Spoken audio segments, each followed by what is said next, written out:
A'udzubillahi minasyaitonirrajim. Bismillahirrahmanirrahim.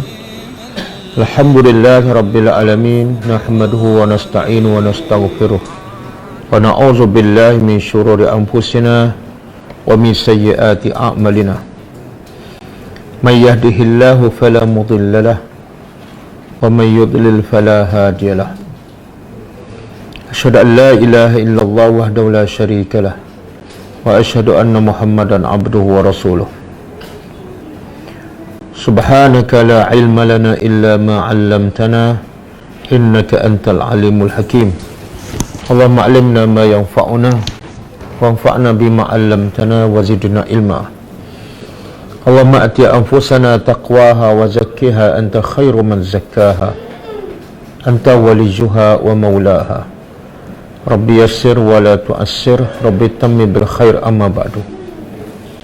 InsyaAllah malam ini kita sambung tadabbur surah Al-Baqarah. Kita sampai ayat 33. Okay, sebelum kita sambung ayat 34, cuba tengok pengajaran daripada ayat lepas dan kaitan dengan ayat hari ini. Ayat yang lepas Allah beritahu kepada malaikatnya bahawa dia akan mencipta manusia yang tugas yang paling utama, bahkan satu-satunya tugas manusia yang kerana itu manusia diciptakan, iaitu sebagai khalifah Allah di atas muka bumi. Kemudian berlaku dialog antara malaikat dengan Allah Subhanahu Wa Taala, di mana malaikat minta pencerahan daripada Allah. Kenapa Allah nak melantik manusia yang dibekakan akal dan nafsu, dan kebiasaannya akan melakukan pertumpahan darah, pembunuhan dan sebagainya, sedangkan malaikat itu adalah makhluk yang suci, dia sentiasa berzikir, beribadat kepada Allah. Maka Allah bagi tahu, dia lebih tahu, Allah lebih tahu apa yang dia pilih, siapa yang layak, dan dia tahu apa yang malaikat tidak tahu. Sebab itu Allah buktikan kepada malaikat bahawa pilihan Allah, bahawa manusia lebih layak untuk menjadi khalifah adalah benar. Dengan Allah buktikan bahawa malaikat tidak memiliki apa-apa melainkan apa yang diajarkan oleh Allah Subhanahu Wa Taala. Di situ juga pengajarannya ialah untuk menjadi pemimpin, untuk menjadi khalifah, syarat utama ialah berilmu, bukan beribadat. Jadi walaupun ibadat malaikat jauh lebih baik daripada manusia, maka malaikat tidak pernah engkar, tidak pernah derhaka kepada Allah Subhanahu Wa Taala. Tetapi itu belum cukup melayakkannya menjadi pemimpin, sebab dia tidak berilmu melainkan apa yang diajarkan oleh Allah Subhanahu Wa Taala. Dan juga pengajaran yang lepas ialah sifat rendah diri malaikat. Apabila dia tidak berilmu, terus dia mengaku di hadapan Allah, iaitu la ilma lana, kami tidak ada ilmu. Jadi pengajarannya, kalau malaikat yang hebat, yang suci, yang sentiasa beribadat dan tidak pernah derhaka, pun sentiasa merendah diri di hadapan Allah, bahkan mengaku mereka tidak berilmu, maka orang macam kita lagilah kena merendah diri. Sebab kita ni banyak melakukan dosa, banyak mengingkari perintah Allah, apatah lagi kita tidak ada ilmu kecuali sedikit sahaja. Jadi bila kita tersilap, maka mengakulah bahawa kita tidak berilmu.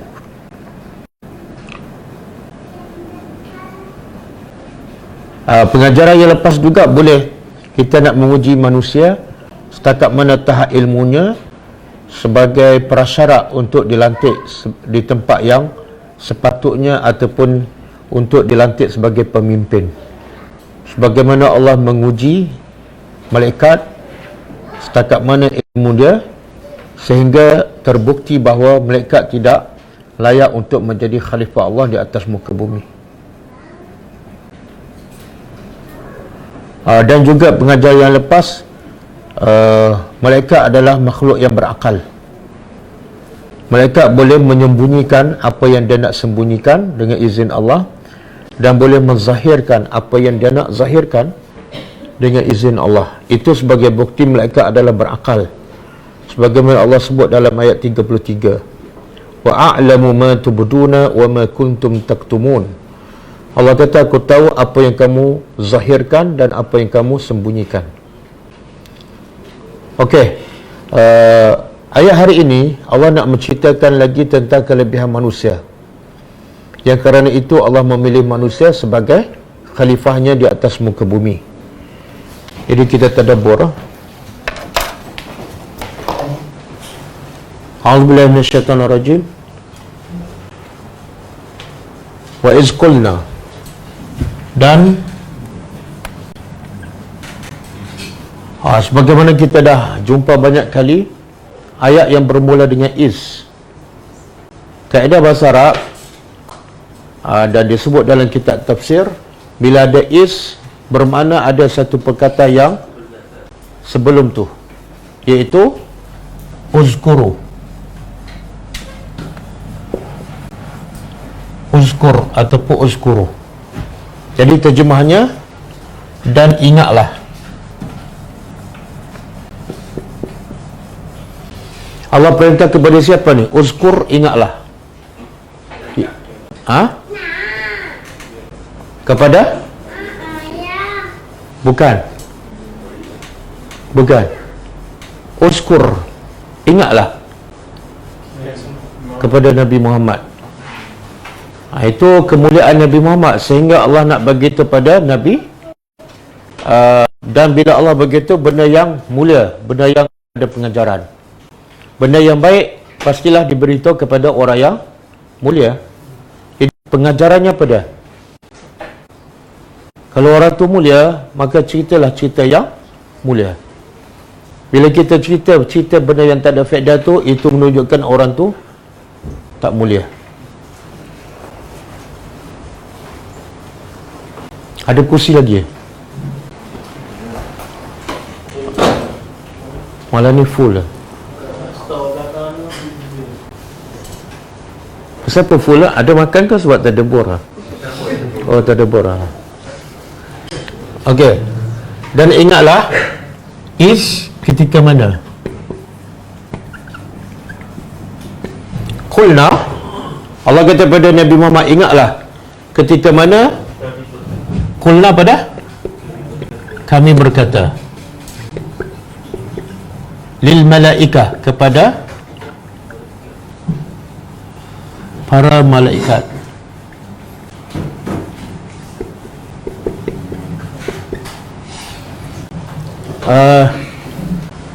Allah berkata kepada malaikat. Okey, Allah berkata dengan bahasa apa?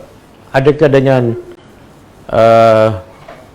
ada suara, ada huruf, dan bahasa yang difahami oleh malaikat, ataupun dengan apa?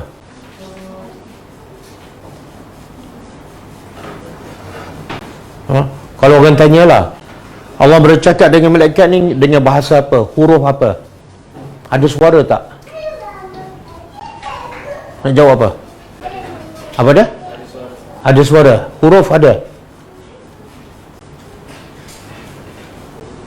Huruf ada kan? Okey, huruf bahasa apa tu? Bahasa Arab ke bahasa Melayu ke? Bahasa Arab? Bahasa malaikat? Bahasa apa? Bahasa Quran? Ada dalil? Tak ada dalil, wallahu alam. Tapi daripada sini kita boleh faham Allah bercakap dengan bahasa yang difahami oleh malaikat. Bahasa apa? Wallahu alam. Mana ada suara? Ada suara? Ya, pasti ada suara. Kalau tak ada suara, macam mana malaikat boleh dengar dan malaikat boleh jawab, kan? Cuma bahasa apa? Wallahu alam. Dan bila Allah bercakap, sama tak dengan makhluk? Tak sama. Laisa kamitslihi syai'un wa huwas samiul alim. Okey. Ketika mana kami berkata pada mereka, usjudu, sujudlah. Sujudlah oleh kamu li Adam, kepada Adam. Allah perintah kepada siapa ni? Kepada Adam. Apa perintahnya? Sujud. Okey, apa mana sujud? Apa mana sujud? Apa dia? Hormat. Masa solat sujud tak? Sujud macam mana? Tak, bila kita sujud dalam solat macam mana?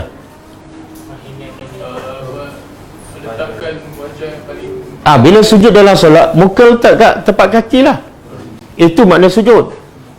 Sebab tu Nabi sebut dalam hadis sahih kan, umirtu an asjuda ala sab'ati a'dha. Aku diperintah oleh Allah sujud di atas 7 anggota. Itu makna sujud. Kan? Rokok pula, rokok macam solat lah. Jadi sekarang Allah perintah malaikat sujud pada Adam. Sujud yang macam mana tu? Sujud hormat. Betul? Sujud hormat ke sujud turun muka letak kat bawah? Sujud hormat. Sujud hormat macam mana? Tunduk macam mana? Apa dia? Tak. Sebelum ditanya, bagus lah. Sebenarnya tak ada dalil. Itu sebahagian ulama mentafsirkan sujud di sini ialah sujud hormat. Macam mana sujud hormat? Kalau sujud macam ni, itu tak panggil sujud. Dia guna perkataan rukuk. Faham? Jadi dalam surah Al-Hajj ayat 77. Cuba tengok. Ya ayyuhallazina amanu.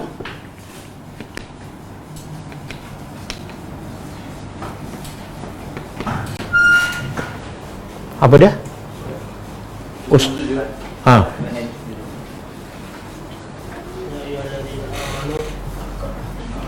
Irka'u.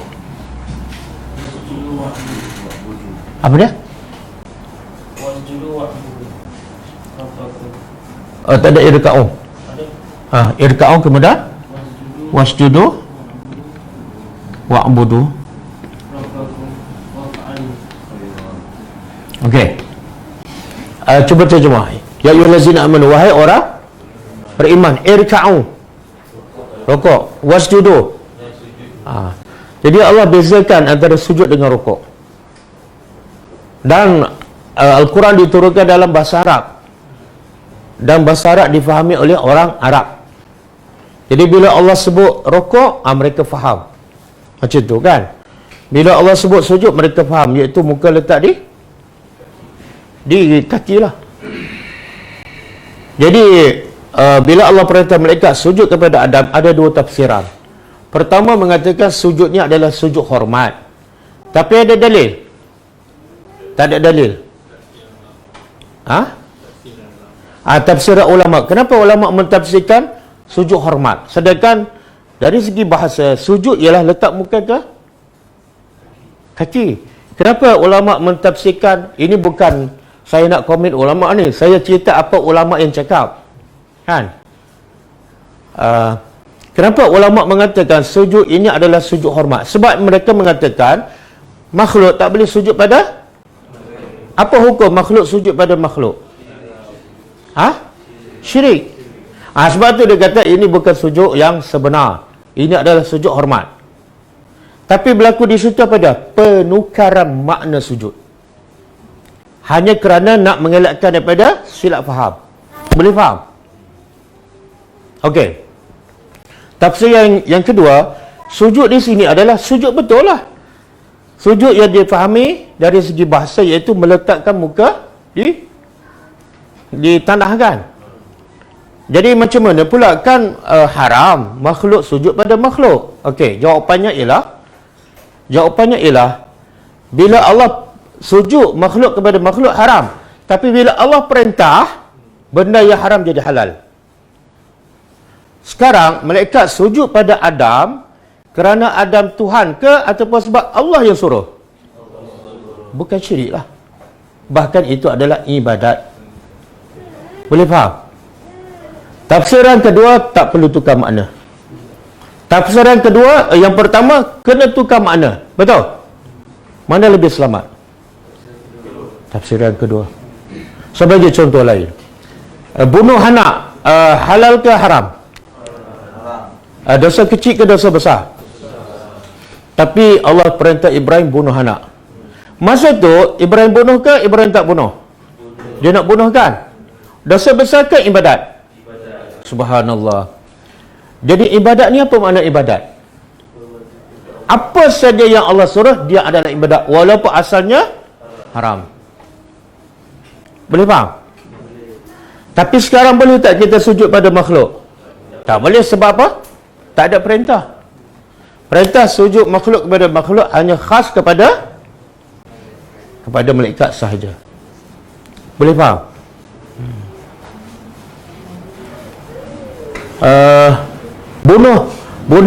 Tadi bunuh anak kan?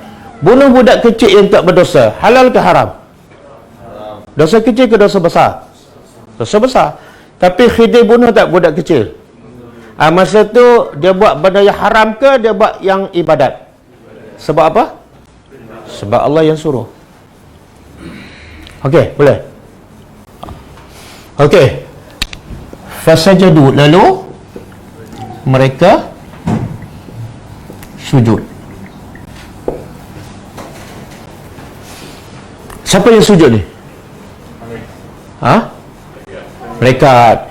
Kalau kita belajar bahasa Arab, fa dia beza dengan summa. Fa makna dia tertib dan segera. Lepas perintah terus buat. Tapi kalau summa, ambil masa. Perintah hari ni, minggu depan baru buat, kan? Jadi bila Allah kata, bila diperintah pada malaikat fasajadu, makna apa? Pengajarannya apa? Malaikat adalah jenis makhluk yang la ya'sunallaha ma amarahum, tak pernah engkar perintah Allah. Bila Allah perintah, masa tu juga dia buat, kan? Jadi pengajaran untuk kita, kalau kita orang beriman pada Allah, bila dengar je perintah Allah, apa dia? Sami'na wa ata'na. Okey. Dan sekarang dalam keadaan malaikat, ingat tak? Bukan bantahan, tapi malaikat timbul persoalan lah. Kenapa Allah nak latih Adam ataupun manusia sebagai khalifah? Sedangkan pada pandangan malaikat, manusia yang ada nafsu dan akal ni suka buat kacau bilau, pecah belah, bunuh, kan? Mana ada tak rasa tak puas hati dalam hati malaikat? Ada, kan? Tapi bila Allah perintah sujud, fasajadu, itulah orang beriman. Walaupun hati tak faham macam mana, tapi bila dia tahu itu perintah Allah, dia tak fikir panjang. Walaupun dia tak tahu apa hikmahnya. Okey, illa kecuali iblis. Kecuali iblis. Siapa iblis?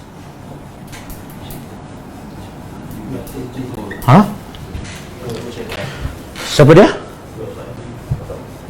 Bapak pada jin. Jin ada bapak. Mak dia siapa? Siapa iblis? Ketua syaitan. Tapi syaitan ni adakah jin sahaja ataupun juga manusia? Syaitan ni adakah jin saja ataupun juga ada manusia? Dua-dua. Jadi iblis ni ketua pada siapa? Kalau kita kata ketua pada syaitan pun ada di kalangan manusia. Mana dia pun ketua pada manusia. Lebih tepat ketua kepada jin yang jahat. Ketua kepada jin yang okey, nama dia ni daripada asal dia iblas. Iblas. Kalau isim lah. Kalau fi'il, ablasa. Ablasa. Apa makna dia? Makna dia ialah ayisa, putus asa. Jadi ayisa ataupun daripada ablasa, makna dia yang jauh daripada rahmat Allah dan putus asa. Jadi kenapa iblis ini dinamakan iblis? Sebab lepas dia ingkar perintah Allah, Allah laknat dia, maka dia putus asa daripada nak bertaubat kepada Allah. Sebab tu dia minta Allah panjang umur dia sampai dia tak ada dalam kepala dia nak bertaubat, tak ada dah. Itu makna iblis. Boleh? Tapi ada satu, kita pergi ke mana-mana ke, ada hotel ke apa? Iblis ke iblis? Bukan iblis. Kadang-kadang tersilap baca kan. Ada iblis pun ada hotel lah. Iblis lah. Okey, kecuali iblis. Okey, sekarang timbul persoalan. Allah perintah siapa ni? Kami berkata pada malaikat. Dan malaikat pun setuju. Kecuali iblis. Iblis datang daripada mana? Iblis ni adakah daripada malaikat ataupun daripada jin? Daripada jin. Jin dicipta daripada apa? Iblis, malaikat, cahaya kan? Jadi macam mana Allah perintah pada malaikat, tiba-tiba iblis ada kat situ? Iblis adalah ada dalil? Tak. Sebenarnya iblis ni adalah daripada jin. Cuba buka surah Al-Kahfi ayat 50.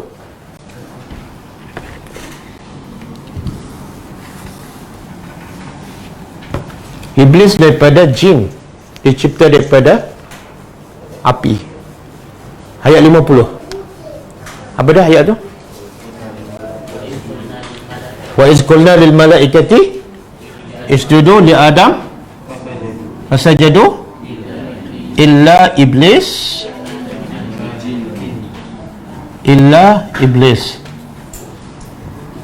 kana minal jinni. Ayat yang lebih kurang sama.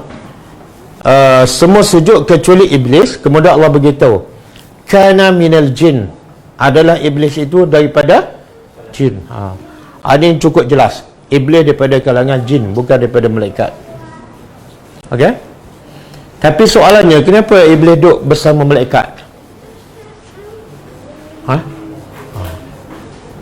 Malaikat ni makhluk yang baik kan?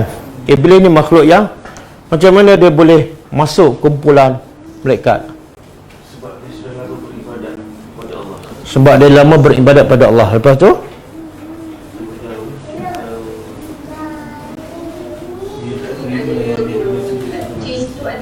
ada yang Islam. Jin ada kafir, ada Islam. Tak, sekarang iblis ni. Iblis ni berapa ekor sebenar? Seekor je. Jin? Jin berjuta-juta ekor. Kan? Apa dia? Yang dikena sujud pada manusia. Sebab dia dah beribadat pada Allah lama. Dia beribadat pada Allah lama. Tapi malaikat di mana? Tempat malaikat di mana? Tempat tinggal malaikat di langit lah. Di langit lah. Ada dalil tak malaikat duduk di langit?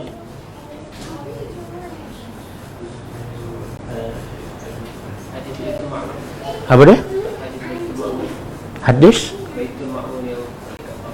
Hadis Baitul Ma'mur yang 70,000 masuk setiap hari tawaf kan. Ada juga ayat Quran surah Al-Qadru, bila malam Al-Qadar apa berlaku? Tatanazzalu alai, semua para malaikat turun. Bila turun daripada mana? Makna malam Al-Qadar malaikat turun, makna tempat mereka di langit. Jin pula tempatnya di mana? Jin tempat mana? Bumi. Center dia di mana? Shopping mall dia.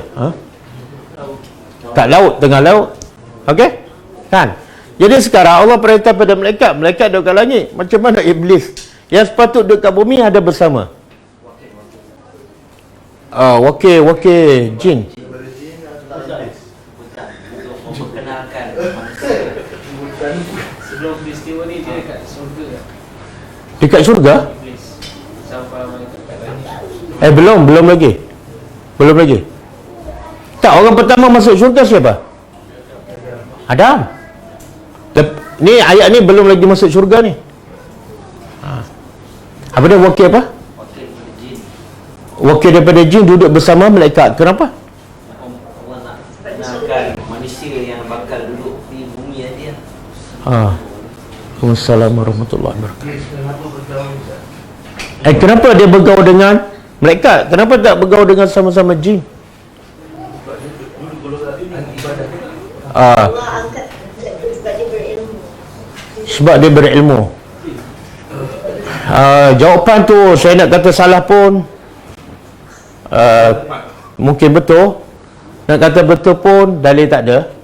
Cuma dalam tafsir ulama mengatakan malaikat iblis ketika ini dia adalah orang yang makhluk yang baik. Berapa lama beribadat tak tahu. Dia suka buat benda-benda yang baik, maka dia bergaul dengan malaikat. Sebab malaikat ni jenis makhluk yang selalu buat baikan.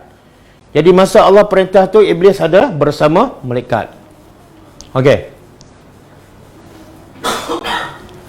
Kemudian semua malaikat sujud tanpa terkecuali, kecuali iblis. Mana iblis itu bukan daripada malaikat. Kenapa iblis tak sujud? Aba. Apa makna aba? Enggan. Kenapa dia enggan? Aba ni makna tak nak sujud lah. Kenapa dia enggan sujud? Wastakbara. Sebab dan dia sombong. Dia sombong. Jadi pertama dia enggan sujud. Yang kedua Allah beritahu sebab apa ni? Kenapa dia tak sujud? Sebab sombong. Jadi penyakit pertama manusia, bukan manusia ni, penyakit pertama ataupun dosa pertama yang dilakukan oleh makhluk Allah kepada Allah. Apa penyakit tu? Sombong. Dia sombong ni sebab apa? Sombong sebab apa? Dia rasa lebih baik. Itu perangai apa tu? Tak, apa nama penyakit tu? Dia sombong ni berpunca daripada dengki. Dengki. Dia dengki kepada Adam. Bila dengki, datanglah sifat sombong. Okey, cuba buka surah apa ni? Surah Al-A'raf ayat 12.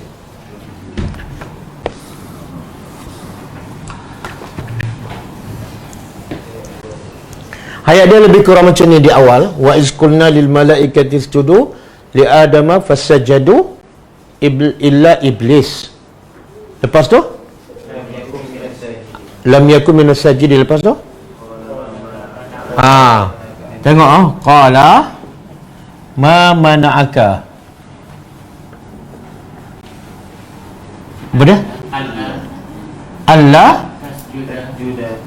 tasjuda iz amartuka. Qala ana khairun minhu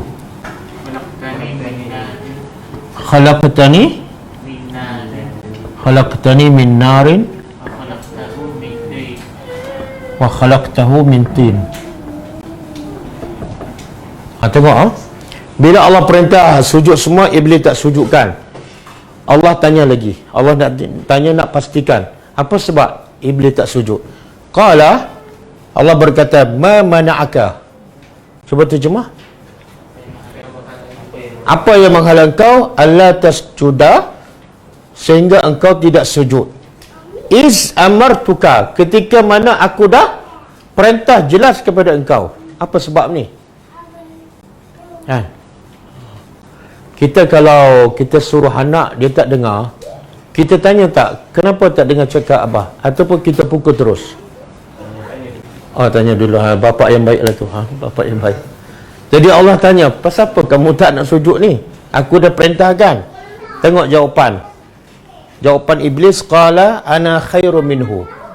Aku jawapan ni adalah jawapan sombong dan berpunca daripada dengki. Kenapa dia dengki? Kenapa dia dengki? Ini bahaya ni, penyakit. Yang pertama, dosa pertama dilakukan oleh makhluk Allah kepada Allah ialah dosa dengki. Begitu juga dosa pertama yang dilakukan oleh manusia, yang tadi makhluk secara umum. Dosa pertama dilakukan oleh manusia kepada Allah, dosa apa? Ini oleh manusia. Siapa dia? Qabil. Apa punca? Dengki juga. Dengki juga. Kan? Jadi penyakit dengki dengan COVID-19 mana lebih bahaya? Tapi yang mana orang duk takut sangat? Yang pakai mask tu sebab takut dengki ke takut COVID?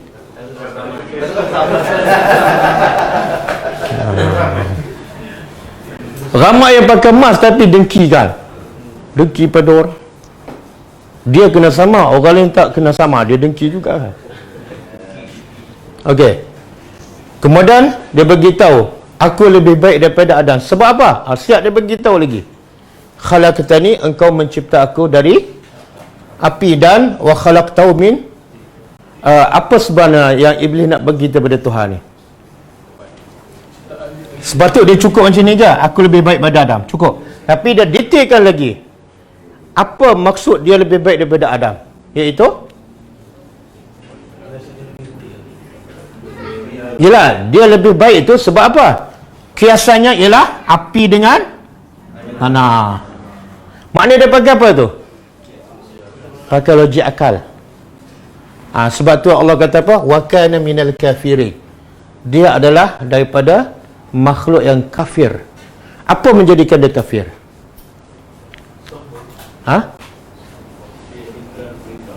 Tak, kau sombong ni tak mesti kafir. Apa dia? Punca dia kafir ialah dia menolak hukum Allah yang cukup jelas dengan hanya menggunakan logik akal. Jadi kaedah haram bila ada hukum yang jelas, perintah ke larangan, tiba-tiba kita tolak hukum semata-mata logik akal. Hukumnya kafir terus. Saya bagi contoh. Allah suruh wanita tutup aurat kan? Dia tak nak tutup, kemudian dia guna kias. Allah bagi kita rambut cantik. Logiknya, tunjuklah. Kenapa Allah bagi rambut cantik, kemudian nak tutup? Logik tak? Logik tak? Kalau dia tolak, hukum dia kafir, sama dengan iblis. Boleh? Jadi tak boleh kita tolak hukum Allah yang ada dalil yang cukup jelas dengan semata-mata kias. Okey, wa kana minal kafirin, dia adalah daripada golongan kafir. Okey, Adam, iblis bila buat langgar satu perintah je. Apa perintah dia? Sujud, jadi kafir, kan? Kalau orang tak salat jadi kafir tak? Dia dalam, kalau salat zuhur ada berapa sujud? Salat zuhur berapa sujud? 8. Yang iblis jadi kafir ni berapa sujud dia ingkar? 1. Tidak ada pendapat ulama siapa yang tak salat kafir. Dalilnya iblis hanya tak sujud 1 je pun dah kafir. Kalau satu salat ada mungkin 4 sujud, ada mungkin 8. Itu pendapat ulama. Dan juga ada hadis Nabi kata siapa yang meninggalkan salat dengan sengaja walaupun satu waktu, maka dia telah kafir. Boleh? Okey, yang kedua, iblis buat langgar perintah Allah, 1 kafir terus. Tapi Adam langgar tak perintah Allah? Langgar kan? Jadi kafir ke tak? Kenapa tak? Macam double standard. Double standard kan? Adam, Iblis engkar perintah satu, kafir. Adam engkar juga perintah, jangan makan pokok ni. Dia makan tak? Kenapa tak kafir? Taubat. Ha? Bertaubat. Yalah, Iblis pun tunggulah. Mungkin besok Iblis bertaubat. Kenapa terus jadi kafir? Ha? Apa dah? Siapa? Adam? Adam melanggar perintah sebab apa? Ha? Tengok. Kesian ke Hawa. Hawa selalu disalahkan. Ha? Sebenarnya saya tak tahu orang Melayu dapat maklumat daripada mana. Dia kata punca Adam makan sebab Hawa. Itu zalim pada wanita. Hawa tu ibu kita. Kalau tak ada Hawa, tak ada kita. Tak, bukan sebab Hawa lah. Ha? Sebab Iblis? Sebab dia digoda syaitan. Digoda oleh? Jadi Adam yang buat salah, syaitan yang tangguh. Ini perangai siapa ni? Dia buat dosa, dia salahkan orang. Perangai siapa ni? Iblis bila Allah laknat dia salahkan siapa? Dia salahkan Allah. Dia kata fabima aghwaytani, dengan sebab engkau menyesatkan aku. Iblis salahkan Tuhan. Pada Allah bagi peluang sujud, kamu jadi orang beriman. Tapi bila Allah sesat, laknat dia kata apa? Engkau yang sesatkan aku. Jadi bila kita buat salah, lepas tu menyalahkan orang, siapa sifu kita?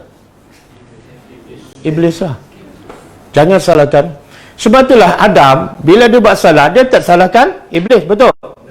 Dia baca doa apa? Cuba baca doa yang Nabi Adam baca. Rabbana zalamna anfusana. Cuba terjemah. Dah. Cuba terjemah. Wahai Tuhan kami zalim. Ada doa Nabi Adam, wahai Tuhan kami, syaitan ni memang zalim pada kami. Ada? Tak ada. Kan? Sama juga Nabi Yunus, kan? Dia salah, dia merajuk. Maka doanya apa? La ilaha illa anta subhanaka inni kuntu minaz zalimin. Aku yang buat zalim.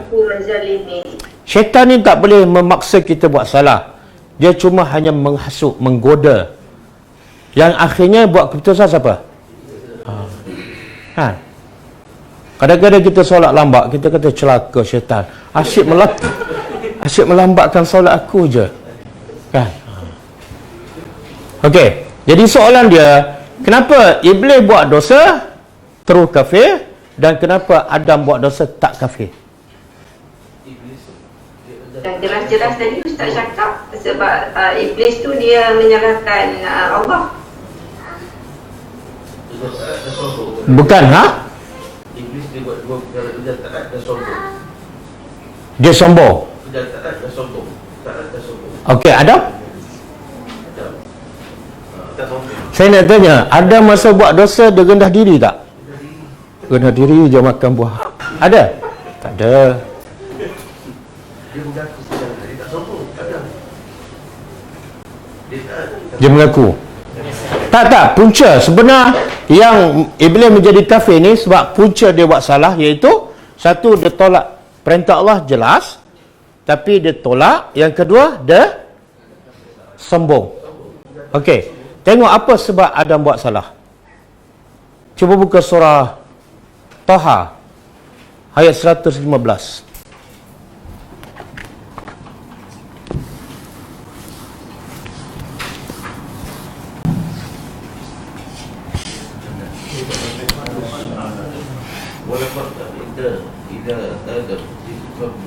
Apa dia?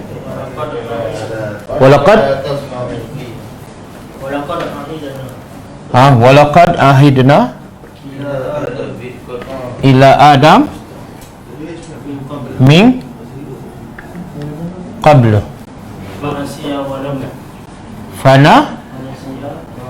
fanasiya walam najid lahu azma. Okey, Allah beritahu apa sebab Adam buat salah. Allah kata apa? Walaqad ahidna, dan maka sesungguhnya kami telah buat perjanjianlah kepada Adam sebelum ni. Apa di antara perjanjian? Jangan makan buah apa? Bukan buah khuldi. Bukan buah khuldi. Buah tu Allah tak bagi nama. Cuma orang Melayu je bagi nama buah khuldi. Kan?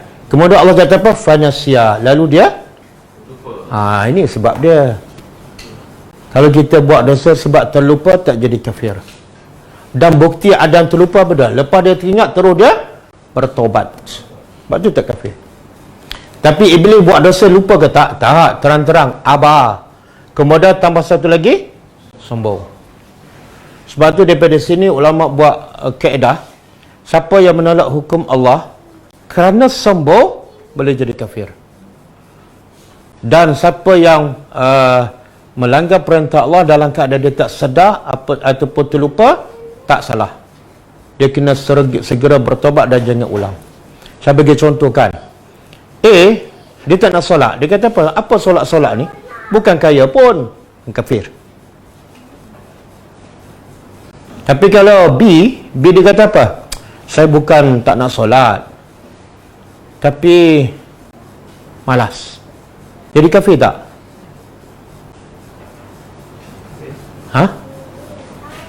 Kafir? Bukan lupa. Tapi dia tak sombong pun. Dia akui solat tu adalah wajib. Macam Adam lah. Adam bila Allah kata jangan makan pokok ni, dia akui tak? Ya, betul. Saya berjanji saya tak akan makan. Tapi Iblis ni daripada awal lagi dia akui tak? Daripada awal lagi dia tolak. Jadi kalau dia tolak, dia tak solat sebab malas. Tapi dalam hati dia yakin solat tu wajib, tak kafir. Cuma jadi fasik. Kalau terlupa, lagilah. Okey, terlupa solat, okey tak? Okey.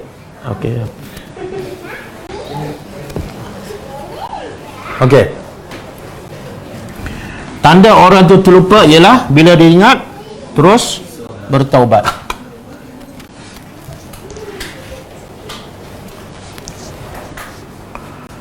Dan di sini juga dosa yang dilakukan oleh Iblis, pertama pada dia langgar perintah Allah. Puncanya apa?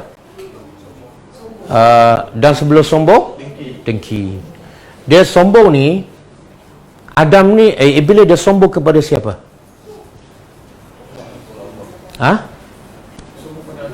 Sombong pada dua-dua sekali. Pertama dia sombong pada Allah. Allah kata sujud, tak nak. Yang kedua dia sombong pada Adam. Dia kata apa? Kamu ni tak ada nilai. Sebab tu Nabi kata tidak akan masuk syurga sesiapa yang ada sombong dalam hatinya walaupun sebesar zarah. Besar tak zarah? Kemudian sahabat tanya, aku pakai selipar baru, kasut baru, adakah itu sombong? Nabi kata bukan. Maka Nabi pun bagi definisi sombong. Apa dia sombong? Kita nak tahu kita ada sombong ataupun tak. Kita ni ada tak sombong?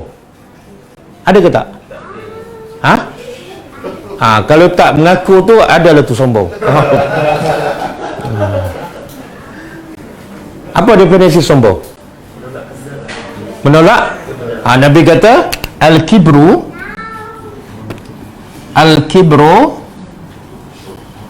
sombong ialah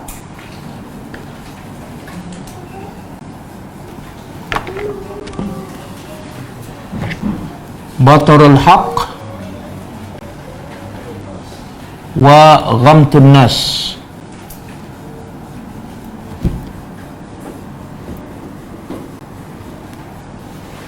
Sombong ada dua. Satu, batarul haq, menolak kebenaran.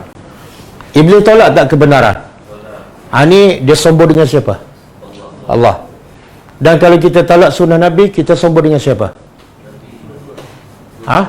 Allah dan Rasul. Kenapa tak nak amal sunnah Nabi? Alah, tak penting pun. Itu sombong.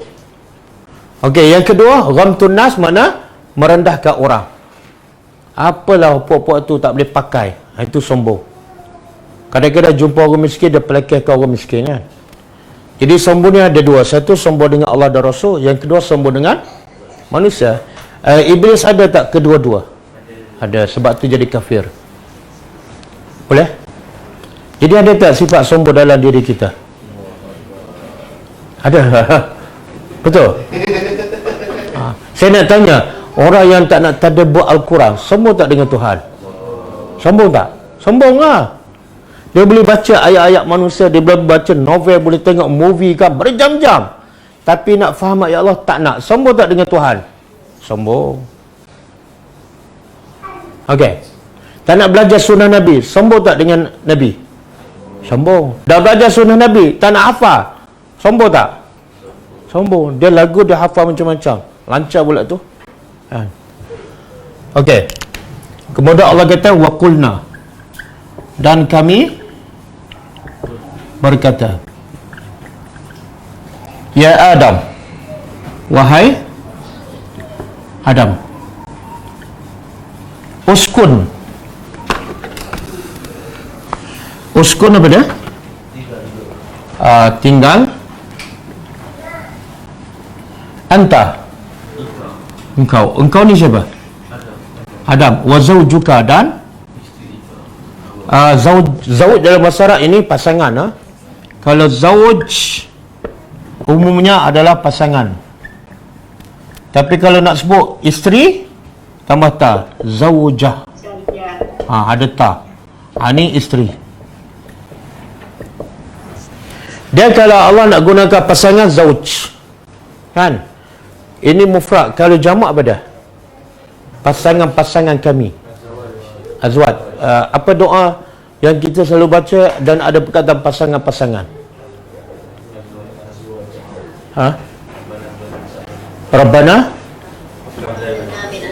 Rabbana hablana amin azwajina, jamak. Okey? Kalau Allah nak guna isteri dalam Quran, Allah guna perkataan apa? Ini zauj umum, pasangan sama ada lelaki atau perempuan. Tapi kalau Allah nak guna isteri, Allah guna perkataan apa? Imra'ah, betul. Wa imra'atuhu hafal tak surah Tabbat Yada? Wa imra'atuhu hammalatal hatab. Apa? Kenapa tak boleh sambung? Surah Yusuf. Imra'atul Aziz. Tapi dia bagi nama pula Zulaikha kan. Jadi kalau Quran, kalau isteri dia guna perkataan imra'ah. Okey. Kisah Fir'aun kan? Kisah isteri Fir'aun. Apa ayat tu? Isteri Fir'aun, isteri Nabi Lut, isteri Nabi Nuh. Semua Allah guna perkataan daraballahu masalan lillazina kafaru imra'ata Lut wa imra'ata Nuh. Okey, masuklah, tinggallah engkau dan pasangan engkau. Apa nama pasangan ni? Sebutan yang betul ialah Hawa.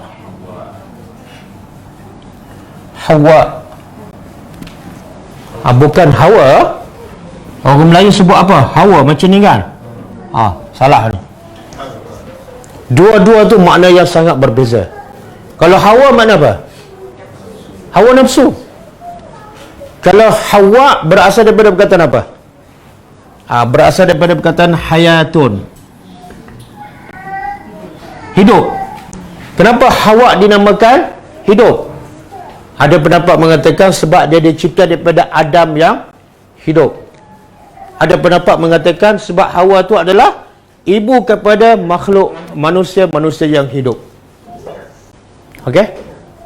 Jadi kalau nak beri nama anak perempuan dan nak ambil nama isteri Nabi Adam, kena betulkan tulisannya. Hawa ada sabdu. Kalau tulis Rumi macam ni, Hawa. Tu Hawa. Ha tu ha pedas Hawa. Isteri nama apa? Hawa.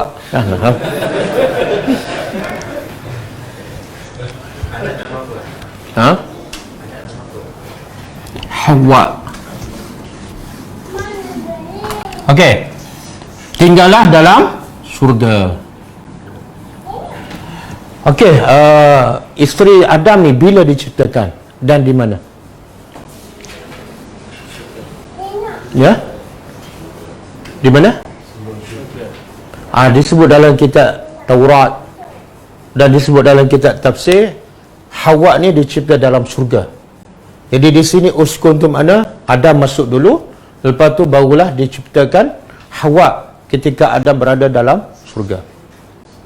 Dan dicipta daripada apa? Mana daripada Adam? Daripada Adam. Wa khalaqa minha zaujaha. Allah kata, Allah menciptakan daripada diri Adam isterinya. Jadi Hawa tercipta daripada Adam. Sebab tu ulama kata Allah mencipta makhluk manusia tanpa mak bapak. Siapa? Adam. Allah mampu mencipta manusia tanpa bapa. Siapa? Nabi Isa.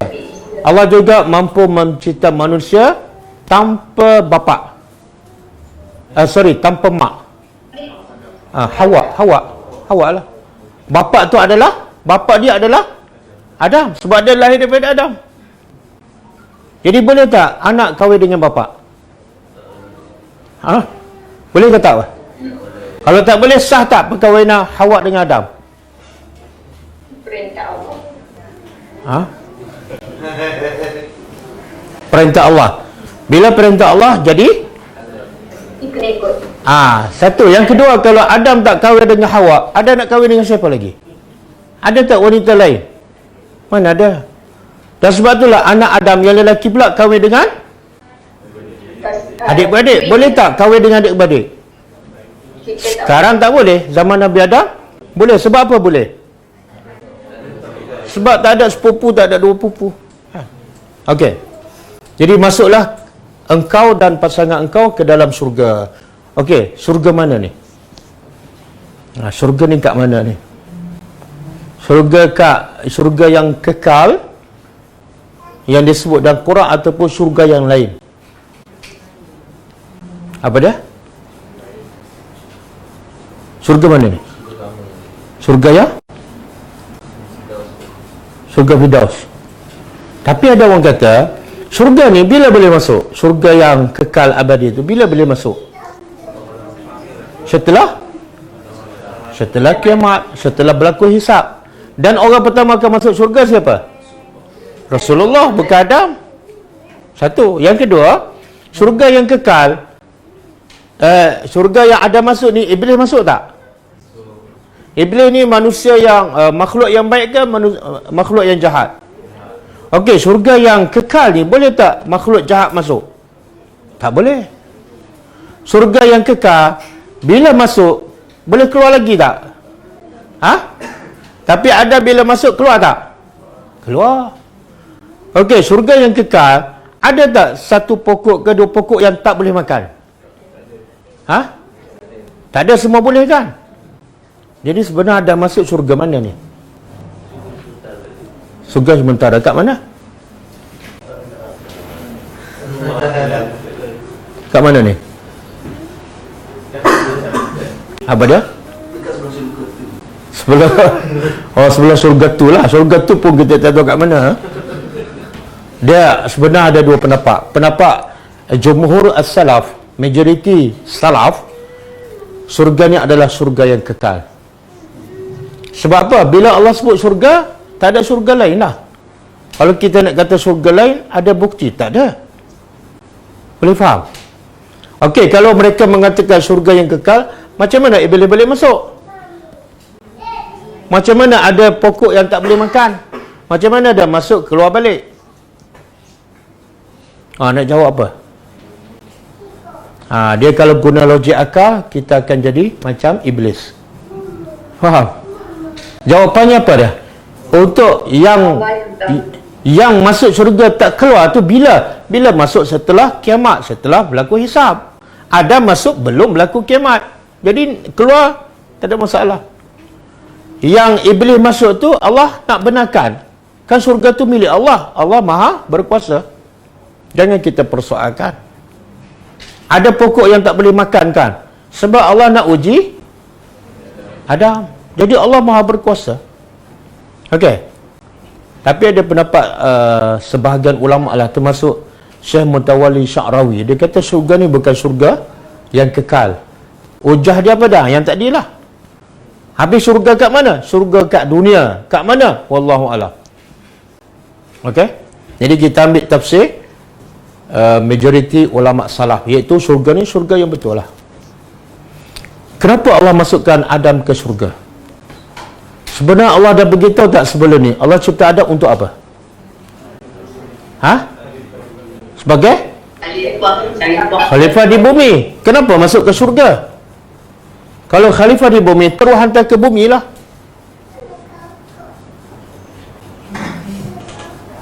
Boleh faham, Tujuan? Tujuan apa? Nak ada Adam tu Nak ajar Adam? tentang apa tu? Banyak perkara kan? Banyak perkara. Sebut satu perkara je. Nama-nama benda kan Adam tak tahu. Tak. Itu Allah ajar sebelum Adam masuk syurga lagi.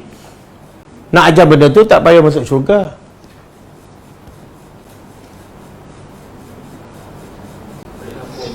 Apa dia? Nak keluarkan syaitan.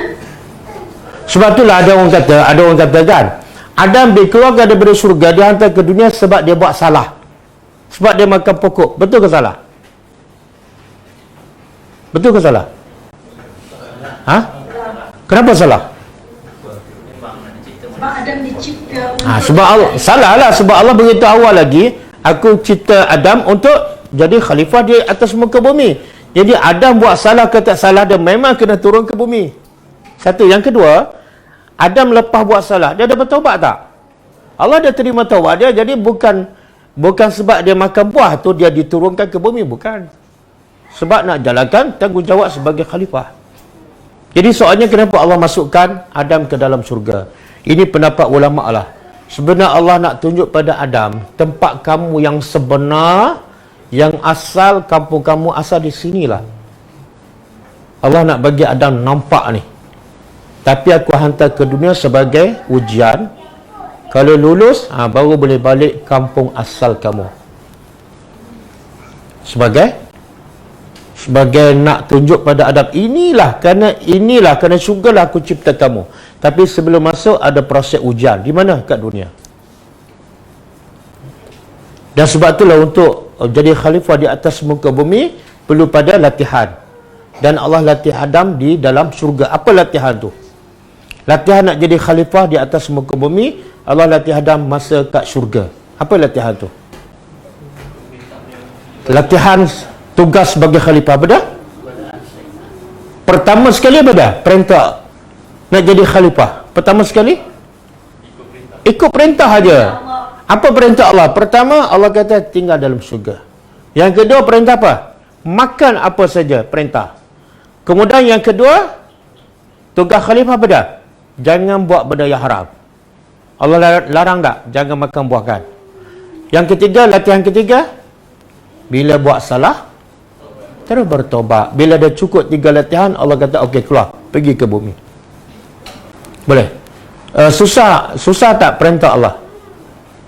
Buat yang Allah suruh, tinggal yang Allah larang, dan bila tersalah terus bertobat. Okey. Kemudian Allah kata wakula dan makanlah oleh kamu berdua minha, darinya. Dari apa? Dari surga. Ragadan. Apa makna ragadan?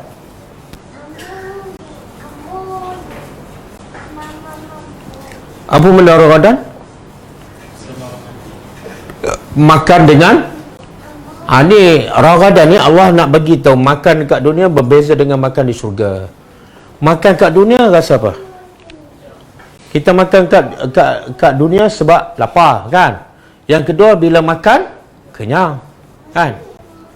Tapi makan kat syurga adakah sebab lapar? Bukan. Lapar tak dalam syurga? Tak. Dahaga tak? Habis Tuhan suruh makan buat apa? Tak lapar Itu makna ragadan.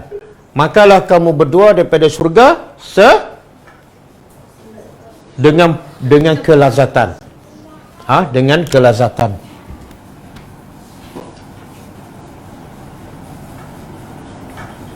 Haitsu mengikut syi'tum apa dia? Kehendak kamu berdua. Apa maksud ni? Haitsu syi'tuma. Apa maksud dia? Apa saja yang dia nak. Nak makan apa? Nak makan bila? Nak makan di mana? Silakan. Itulah sifat surga. Itulah sifat surga. Kemudian wala taqraba, dan jangan kamu berdua dekati hadhihi syajarah, pokok ini. Allah sebut tak nama? Tak ada. Cuma ada satu ayat masa Iblis nak goda Adam, dia kata apa? Nak tak hal adulluka ala syajaratil khuldi? Siapa cakap tu? Iblis. Kenapa Iblis namakan pokok tu pokok khuldi? Syajaratul khuldi. Kenapa? Sebab Adam bila duduk dalam syurga, dia rasa nikmat, dia rasa seronok. Manusia ni bila seronok, bila lazat, dia nak apa selepas tu? Dia nak kekal. Jadi Iblis ni cukup cekap. Dia tak akan tipu Adam supaya jangan makan semua ke, kan? Tak. Dia tipu dengan cara apa yang manusia suka. Adam ni dah seronok sangat dalam syurga, dia nak apa? Kekal. Boleh faham? Jadi Iblis kata apa? Kamu nak kekal tak? Nak makan pokok ni. Ya Allah larang. Faham? Jadi Adam bila seronok bunyi kekal tu, terlupa perintah Allah. Boleh? Dia perangai manusia dalam surga ni boleh makan, katalah ada 1 juta pokok. Yang tak boleh makan berapa pokok? Kenapa ada nak cari itu juga? Pengajarannya apa? Tak, bukan soal lupa. Kenapa dia nak cari yang 1 pokok tu? Banyak lagi yang boleh. Tu Allah kata, wa kulam minha ragadan haitsu syi'tuma. Ada 1000, ada 1,000,000 pokok, makanlah. Kenapa yang Allah larang 1 pokok je? Kenapa nak cari yang dilarang tu juga? Apa dia? Tamak. Saya bagi analogikan. Kita cakap pada anak kita, rumah kita ada 5 bilik kan? Boleh masuk semua bilik. 1 bilik ni je jangan masuk. Dia masuk bilik mana? Pasal apa? Tak tahu. Lepas tu yang kedua, kerja syaitan tu. Syaitan dia tak kata pokok-pokok lain, sebab yang tu makan banyak mana pun tak dosa. Syaitan nak cari satu benda yang menyebabkan manusia buat dosa benda. 1 pokok ni. Boleh? Sebab tu syaitan tak kata makan pokok ni. Syaitan kata apa? Pokok khuldi. Adam bila dengar khuldi terlupa dosa. Boleh? Okey. Satu lagi, Allah larang makan buah ke ataupun Allah larang dekat dengan buah? Tak, sebenarnya Allah larang tak bagi makan ke tak bagi dekat? Tak bagi dekat. Bagi dekat. Salah. Tengok terdebur. Allah sebenarnya tak bagi makan. Tapi Allah tak kata jangan makan. Allah kata jangan dekat. Kenapa? Subhanallah. Allah tahulah perangai manusia. Sebab Allah cipta manusia. Punca manusia langgar perintah sebab duduk dekat. Betul tak? Betul kan? Dia kalau arak tu duduk jauh kan, susah. Tapi kalau arak duduk sebelah kan? Tengok tiap hari ni. Betul? Jadi kalau kita nak pengajaran untuk kita, kalau kita nak didik anak, kita nak larang sesuatu, jangan kita kata jangan buat. Jangan dekat dengan benda tu. Contohlah kita tak nak bagi dia buka TV kan. Jangan kata jangan buka TV. Tak, jangan dekat dengan TV. Sebab apa? Kita tahu kalau dekat memang dia akan buka. Boleh faham? Jangan tengok wayang. Jangan salah arahan tu. Jangan dekat dengan panggung wayang. Boleh? Nak larang isteri, nak larang suami pula jangan tengok bola. Macam mana larangan tu? Jangan dekat dengan remote TV. Ataupun jangan masuk, bang, jangan masuk ruang tamu yang ada TV. Jangan masuk. Kalau kata jangan tengok bola, tak ada. Saya bukan nak tengok bola, nak duduk kat sini je, nak tengok rancangan forum perdana kan. Subhanallah. Jadi nak larang sesuatu, arahannya ialah jangan dekat dengan benda tu. Sama juga Allah larang kita berzina kan. Allah kata apa? Allah kata jangan berzina kan. Jangan dekati. Sebab apa? Bila dia dekat tu memang susah nak tolak. Okey, fatakuna, maka jadilah kamu berdua minaz zalimin, daripada orang yang zalim. Apa maksud ni? Apa maksud? Jangan dekat dengan pokok ini. Maknanya kalau kamu dekat dan kamu akan makanlah, maka kamu akan jadi orang zalim. Apa kezaliman Adam? Apa kezaliman dia? Dia rasuah? Bukan. Berzina? Bukan. Dia buat apa? Langgar perintah Allah berapa? Satu. Itu pun satu. Dah tambah-tambah. Satu je. Tapi Allah dah panggil zalim. Jadi siapa yang langgar perintah Allah walaupun satu, dia adalah orang yang zalim. Sebab itulah bila Nabi Adam nak bertaubat, dia kata apa? Rabbana zalamna anfusana wa illam taghfir lana, sampai habis. Okey? Boleh? Cukup tak? Banyak tak pengajaran? Banyak. Okey. Ada soalan ke daripada Zoom?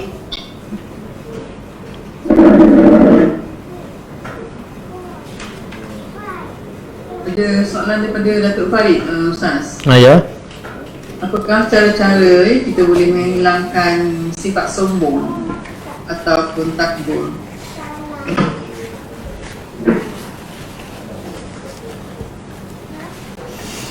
Okey.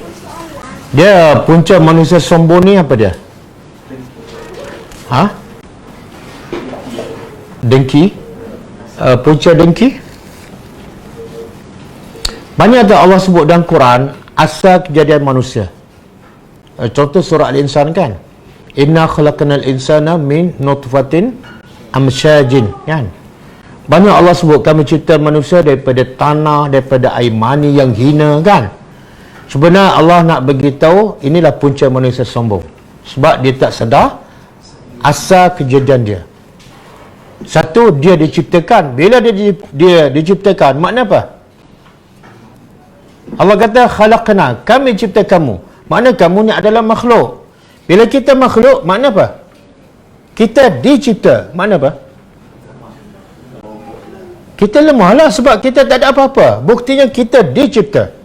Satu. Yang kedua, bahan sumber yang kita dicipta pula adalah daripada air mani yang hina. Air mani ni, Allah boleh tak nak cipta kita daripada emas? Boleh je. Kenapa Allah tak cipta kita daripada emas? Daripada perak ke, daripada permata ke? Kalau keturunan kita daripada emas, apa jadi? Awak tahu tak keturunan saya apa dia? Emas tahu? Jadi air mani kan, air mani kalau ada kat pakaian kita, kita buat apa? Kenapa basuh? Kenapa basuh? Sebab apa kita basuh? Kotor kan? Itulah kamu. Jadi tips untuk kita hilangkan sombong, pertama kita sedar kita ni adalah makhluk, tak ada apa-apa. Kita lahir dalam keadaan bogel, pakaian tak ada, nak berjalan tak boleh, nak pakai baju sendiri pun tak boleh. Semua dibuat oleh orang. Dan kita bila dah tua nanti pun akan balik seperti baby juga kan. Kadang-kadang sampai tua tak boleh nak berjalan, pakai pampers. Baju pun orang pakai. Jadi kenapa aku nak sombong? Aku pula dicipta daripada air mani. Kemudian yang kedua, kita ingatlah kesan sifat sombong. Kesannya apa dia? Nabi kata apa? La yadkhulu al-jannah. Tak akan masuk syurga. Habis. Kalau tak masuk syurga, mana masuk ke mana? Neraka. Yang tak masuk syurga ni, berapa banyak sombong yang ada pada diri dia? Tak, Nabi bagi contoh kan. Sombong besar mana ni? Sebesar zarah. Sebesar zarah. Jadi kalau sebesar zarah dah menjadi penghalang kita masuk syurga, kalau bangga bukan sebesar zarah, sebesar gunung. Kan? Aku keturunan orang kaya, aku jawatan besar, aku muka handsome, habis. Habis. Hancur semua. Semua amalan kita sia-sia dan kita tak akan masuk syurga. Jadi, kenapa aku nak sombong yang menyebabkan aku masuk neraka? Akhirnya jadi bahan bakar. Kemudian yang ketiga, bila kita sombong, ingatlah iblis ni. Iblis dilaknat sebab sombong. Jadi kenapa kita nak menempah laknat Allah? Hanya kerana semata-mata kita rasa kita tu baik. Dan Allah sebut dalam surah Al-Alaq, kalla innal insana la yatgha ar-ra'ahu. Allah kata sekali-kali tidak. Manusia ni kebiasaannya la yatgha, akan melampau, akan sombong. Bila tu? Ar-ra'a, bila dia tengok bahasa Al-Quran. Tuhan kata bila dia rasa diri dia kaya. Allah tak kata bila dia kaya. Tak, bila dia rasa diri dia kaya. Maknanya dia rasa je, sebenarnya dia tak kaya pun. Dia tak kaya pun. Kalau dia rasa dia kaya, cuba tengok, ada tak yang lebih kaya pada dia? Ada. Siapa yang paling kaya kat dunia? Siapa? Qarun. Tak, sebenarnya yang Allah sebut Qarun, tapi ada dalam Al-Quran, ada yang selain pada Qarun yang jauh lebih banyak hartanya.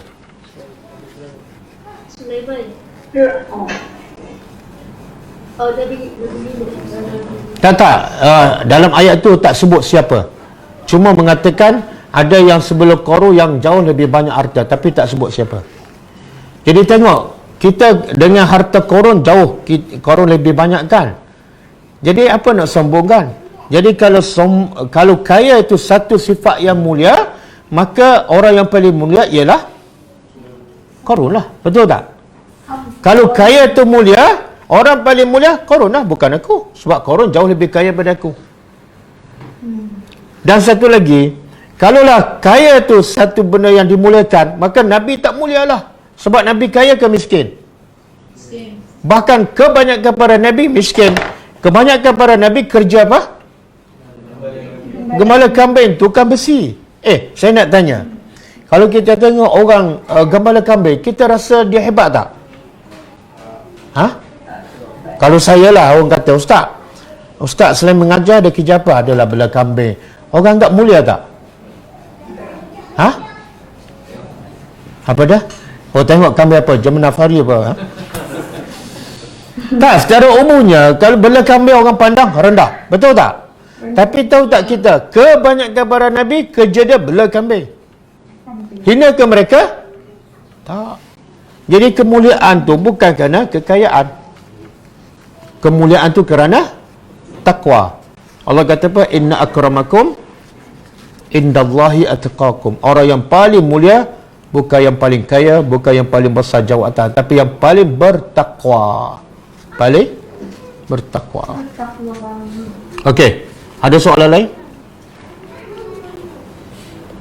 Daripada Zoom ni Siti Radia, Assalamualaikum Ustaz, surah Luqman ayat 6 ada menyatakan Allah menurunkan 8 pasangan binatang ternak. Apakah maksud diturunkan dalam ayat ini? Adakah diturunkan dari langit?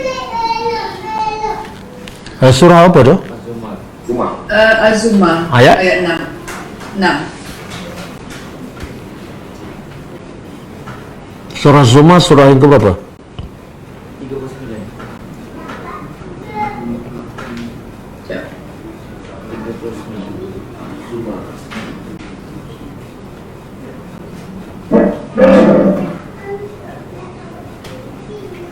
39 Ustaz. 39. Okey.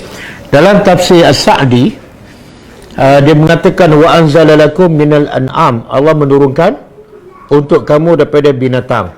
Dalam tafsir As-Sa'di As-Sa'di mentafsirkan ayat ini, dia kata khalaqaha biqadarin nazilun minhu, iaitu Allah cipta binatang itu dengan takdir Allah yang turun daripada langit. Bukan binatang tu turun daripada langit, tak. Allah cipta binatang di bumi, tapi dengan takdir Allah, ketetapan Allah yang turun daripada langit. Okey, wallahu a'lam.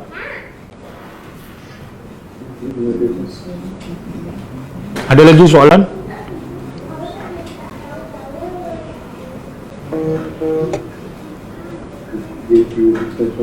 Assalamualaikum Ustaz. Ya, waalaikumsalam. Saya Farida. Saya nak tanya, yang tadi kan tentang sifat sombong tu yang kata tak masuk surga, itu sombong kepada Allah Subhanahu Wa Taala. Bagaimana kalau sombong dengan antara manusia? Tak, dia sebenar hadis tu Nabi kata tak akan masuk syurga sesiapa yang ada sifat sombong walaupun sebesar zarah. Okey? Kemudian Nabi huraikan, sombong yang sebesar zarah yang menghalang manusia masuk syurga, sombong apa? Dua. Satu, batarul haq, menolak kebenaran. Kebenaran sama ada daripada Allah ataupun Rasul. Yang kedua, ghamtun nas, sombong merendahkan manusia. Jadi dua-dua tu menjadi penghalang kepada masuk syurga Allah Subhanahu Wa Taala. Dia sebenarnya bila dia sombong pada manusia, automatik dia sombong dengan Tuhan. Boleh faham? Sebab yang suruh kita merendah diri dengan manusia siapa? Allah. Bila kita tak merendah diri dengan manusia, automatik juga kita langgar perintah Allah. Boleh tak Ustaz explain masa Isra' Mi'raj Jibril tak boleh naik lagi, hanya Rasulullah saja yang boleh terus nak jumpa Allah. Tapi ayat yang kita tadabbur ni adakah menunjukkan malaikat iblis, malaikat Jibril, adakah menunjukkan malaikat iblis Nabi Adam berjumpa Allah, sedangkan masa Isra' Mi'raj Jibril tak boleh naik lagi? Tak, dia Jibril tu jumpa Allah banyak dalil. Jibril jumpa Allah banyak dalil. Tapi yang ketika Isra' dan Mi'raj itu khas. Peristiwa itu adalah khas untuk Nabi. Allah jemput Nabi sahaja jumpa dia. Jadi bila sampai langit ke-7 dan masa tu dah dekat nak jumpa Allah, itu bukan urusan Jibril. Sebab yang dijemput hanya Nabi Muhammad saja. Sebab tu ketika itu Jibril tak naik, sebab dia bukan dijemput. Yang dijemput seorang je, iaitu Nabi Muhammad sallallahu alaihi wasallam.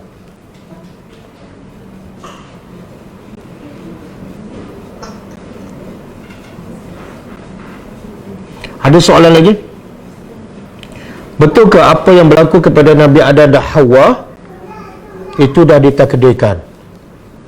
Tak, semua yang berlaku adalah mengikut takdir Allah, dan semua telah termaktub di Lauh Mahfuz. Tak ada yang tidak ada satu perbuatan manusia yang terkeluar daripada takdir Allah, tidak ada.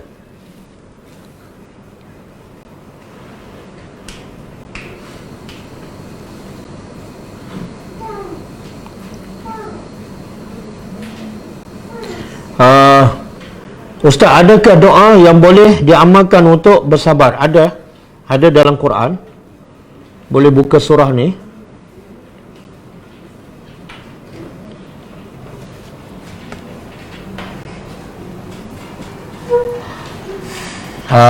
Antaranya ialah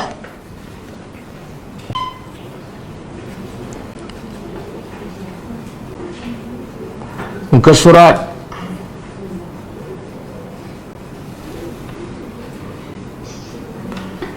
Al-A'raf, surah Al-A'raf Ayat 126.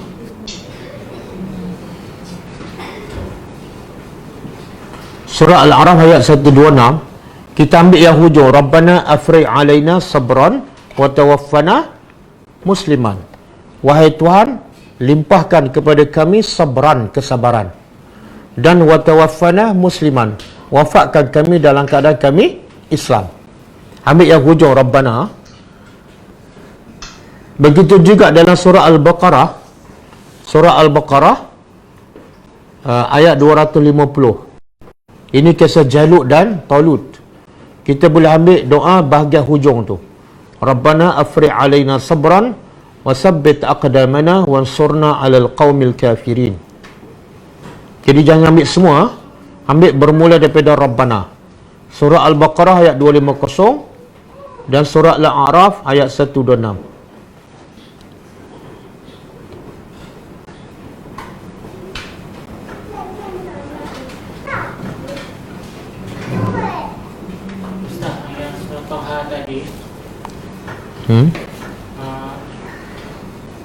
Yang Nabi Adam lupa kan. Lepas tu walam najid lahu asma. Dan kami dapati pada Nabi Adam tu ada kemahuan yang kuat. Saya tak faham. Maksud dia. Jadi Allah nak beritahu kenapa, apa punca Nabi Adam melanggar larangan Allah. Pertama, dia terlupa. Yang kedua, sebab terlupa tu apa pula? Sebab dia tidak ada keazaman yang sungguh-sungguh untuk melaksanakan perintah Allah. Biasa yang terlupa ni sebab keazaman dia untuk melaksanakan perintah Allah tak kuat. Sebab tu selalu lupa.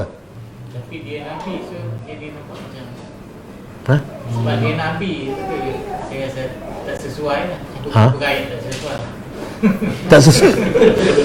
Yang saya faham tu tak sesuai. Apa yang tak sesuai tu? Dia Nabi tapi keazaman untuk melakukan perintah Allah tu tak kuat. Okey, Nabi ni manusia ke malaikat? Manusia kan? Nabi Muhammad sendiri pernah tak buat silap? Pernah kan? Contoh dia mengharamkan benda yang madu.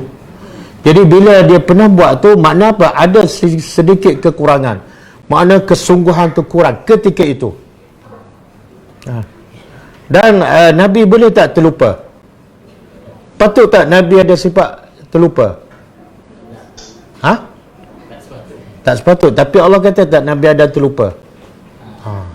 Jadi pengajaran untuk kita. Sebab tu ulama kata, ahli tafsir mengatakan Nabi Adam terlupa, maka anak cucu Adam memang lagi lupa. Kita bukan lupa sekali, langgar perintah Allah berkali-kali.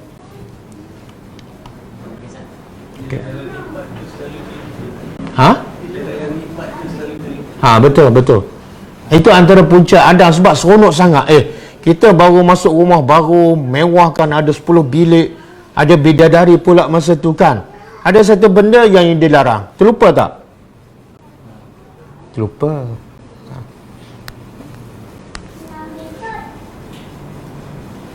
Jadi pengajaran di sini juga apa dah? Allah nak kita bila duduk kat dunia ni fikir apa dah? Otak kita letak kat akhirat je. Aku nak surga. Kenapa aku nak dunia yang sementara? Penat, letih. Seronok pun tak bertahan lama. Seronok pagi, petang dah sedih kan? Jadi letak dalam kepala kita, matlamat kita, aku nak surga. Sebagaimana Allah masukkan Adam ke dalam surga. Ustaz, apa amalan terbaik di bulan Ramadan? Syahrul Ramadan allazi unzila fihi al-Quran. Ramadan diturunkan Al-Quran. Maknanya apa? Kalau Quran, kalau Ramadan tanpa Quran, Ramadan itu tidak ada makna. Sebab itulah Ramadan menjadi mulia sebab apa? Dia sebelum turun Al-Quran di bulan Ramadan. Bulan Ramadan sama dengan bulan lain. Tak ada kelebihan apa-apa. Tapi Ramadan jadi mulia selalu disebut sebab apa? Al-Quran. Sebab Quran. Nabi Muhammad sebelum turun Al-Quran kepada Nabi Muhammad jadi orang mulia tak? Orang biasa je. Tapi Nabi jadi mulia sebab apa? Sebab Al-Quran. Mekah sebelum turun Al-Quran biasa je, sama dengan tempat lain. Tapi Mekah menjadi mulia dan menjadi dua tanah haram kan dengan Madinah. Dan selalu disebut sebab apa? Sebab dia tepat turun wahyu yang pertama. Makna apa tu? Semua akan menjadi mulia, semua akan jadi hebat bila ada Al-Quran. Bahkan Nabi kata apa? Sebaik-baik kamu ialah bukan yang kaya, bukan yang berjawatan besar, tapi yang ada dua sifat dan ada kaitan dengan Quran. Apa dia? Belajar Quran dan mengajar. Siapa yang ada hubungan dengan Quran, dia akan jadi mulia, jadi hebat. Siapa yang tak ada hubungan dengan Quran, dia akan jadi hina dan celaka. Jadi banyakkan tadabbur Al-Quran di bulan Ramadan. Saya dah sebutkan, salafus salih bila masuk bulan Syaban, mereka dah mula fokus pada tadabbur. Sebab mereka tak mungkin jadi kuat di bulan Ramadan, mereka dengan ikut hidupnya berpandukan Al-Quran. Dan Nabi kata apa? Quran dengan puasa akan memberi syafaat kepada orang yang berpuasa. Dua ni, Quran dengan puasa. Puasa akan bagi syafaat apa dia? Puasa kata pada Tuhan, aku tahan si fulan daripada makan dan minum, bagilah syafaat kepada aku untuk bantu dia. Quran pula kata apa? Quran di bulan Ramadan, wahai Tuhan, aku tahan dia daripada tidur malam. Sebab apa? Sebab dia baca Quran, dia solat, dia baca Quran, maka bagilah syafaat pada aku untuk membantunya. Jadi puasa dengan Quran tidak boleh dipisahkan. Siapa yang fokus pada puasa saja, tak jadi. Okey? Jadi saya pun ada cadang lah, supaya puasa kita kali ini lebih baik. Saya ada bercadang nak tadabbur setiap malam selepas solat tarawih surah Al-Baqarah. Mungkin setiap malam kita tadabbur 3 ayat, 4 ayat akan setiap malam. Sebab bila kita faham ayat, dia boleh memberi tenaga, boleh tingkatkan iman, boleh bentuk minda dan akhlak kita. Kalau setakat baca, dia tak memberi apa-apa perubahan dalam kehidupan kita. Setuju? Setuju. Okey. Jadi kita akan solat tarawih. Nak solat tarawih 23 ke 33? SOP kata 8 dia dalam dikakak. 8? Ya, SOP 8. 11. Oh, tarawih pun ada SOP ke? Ya. Kita akan duduk lama. Kita solat sebelah lah. Jadi mungkin pukul 10 habis, kita tadabbur 1 jam. Okey. Ustaz, penat. Biasa orang kita, perasan tak orang kita, bila masuk bulan Ramadan, dia perlu baca Quran. Satu. Yang kedua, dia perlu baca Quran siang ke malam? Siang. Bila malam jarang baca Quran kan, kecuali kumpulan yang halaqah tu lah di masjid kan. Yang lain biasa jarang baca malam. Tahu tak sebab apa? Sebab lapar. Siang hari lembek sebab kelaparan, malam pula lembek sebab kekenyangan. Jadi akhirnya waktu terbaik baca Quran di waktu malam tak dimanfaatkan. Sangat-sangat rugi. Nabi dan para sahabat banyak baca Quran tadabbur di waktu malam. Kenapa mereka tak mengantuk? Walaupun solat tarawih dah lama, baca Quran pula. Kenapa mereka tak mengantuk? Kita adalah solat tarawih 11 rakaat. Lepas tu baca surah Inna Anzalna je. Tapi lepas tu tak boleh baca Quran. Baca je, pensan terus. Sebab apa? Sebab Nabi dan sahabat bila berbuka, dia tak makan banyak. Dia mana ada more-more kan? Buka puasa pun kurma air. Jadi cuba pergi kat Mekah kan. Kita pergi kat Mekah, solat tarawih 23 rakaat. Dengan solat tarawih 11 rakaat di kampung kita di Nusa. Mana solat kita lebih khusyuk? 23 ke 11? Kenapa 23? Sebab di Mekah tak ada bazar Ramadan. Di Mekah tak ada aneka-aneka makanan. Simple je makan. Betul tak? Bila kita makan simple, perut tak kenyang. Bila perut tak kenyang, ibadat jadi cergas. Tapi bila perut kenyang, nak bangun pun kan, duduk kat tiang sana seorang, kat tiang sini seorang, itu pun bawa kipas kan. Lepas tu lepas sebelah, semua cabut. Tinggal ada satu saf kan. Okey? Jadi kurangkan makan. Saya nasihatkan, jangan buka bazar Ramadan walaupun dibenarkan. Yang kedua, jangan pergi bazar Ramadan walaupun sebelah rumah. hampir. Jangan hampiri. Sila arahan. Jangan hampiri bazar Ramadan. Jangan. Susah tu. Tengok daripada awal lagi dah surrender kan. Macam mana nak berubah? Kena support ekonomi tu. Tengok. Subhanallah. Sebelum support ekonomi, supportlah iman masyarakat kita. Kadang-kadang kita kejar ekonomi, iman kita merudum. Betul tak? Berapa banyak yang duk sibuk bazar Ramadan, yang menjual pun solat maghrib pun lambat, kadang-kadang tarawih pun hanyut. Yang membeli pun kadang-kadang dah beli banyak sangat, solat tarawih pun dekat tiang sambil duduk kan. Dah terbalik yang akan beli banyak tu Ustaz. Jangan tahun ni jangan dekati jangan dekati. Tak betul. Saya ni minta maaf, saya nak kadang-kadang kita nak bantu ekonomi masyarakat kita kan. Khususnya golongan yang prinsip saya lain. Saya yang paling kesian golongan yang berniaga bulan Ramadan. Saya bukan kesian ekonomi mereka, saya kesian iman mereka. Dia tak tahu solat tarawih. Kadang-kadang solat maghrib, orang solat maghrib duk kemah barang. Kita tak kesian ke? Mereka dapat duit, dapat hidup, tapi iman mereka tak kesian ke?